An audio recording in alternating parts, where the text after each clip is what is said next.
Hello everyone.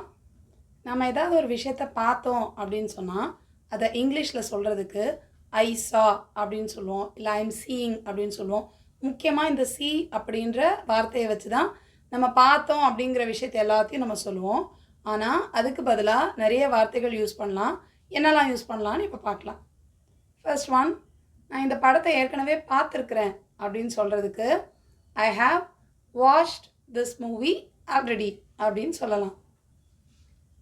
Next one, நான் வீட்டுக்கு வர்ற வழியில் என் ஃப்ரெண்டை பார்த்தேன் அப்படின்னு சொல்கிறதுக்கு I spotted my friend on the way back home அப்படின்னு சொல்லலாம்.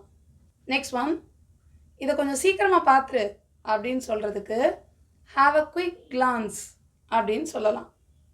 நெக்ஸ்ட் ஒன், என் வீட்டு கூரையில் ஒரு பறவையோடைய கூட பார்த்தேன் அப்படின்னு சொல்கிறதுக்கு I noticed a bird nest on the roof அப்படின்னு சொல்லலாம். நெக்ஸ்ட் ஒன், நம்ம வீட்டு மொட்டை மாடியிலேருந்து பார்த்தா ஏர்போர்ட்டை பார்க்க முடியும் அப்படின்னு சொல்கிறதுக்கு you can view the airport from the terrace அப்படின்னு சொல்லலாம். நெக்ஸ்ட் ஒன், கபர்டில் என்னுடைய சின்ன வயசு ஃபோட்டோலாம் என் கண்ணில் பட்டுது, சின்ன வயசு ஃபோட்டோவை நான் பார்த்தேன் அப்படின்னு சொல்கிறதுக்கு I came across my childhood photos in a cupboard அப்படின்னு சொல்லலாம்.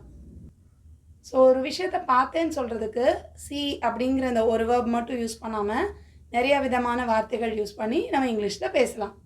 I'll meet you in the next lesson. Thank you. Bye.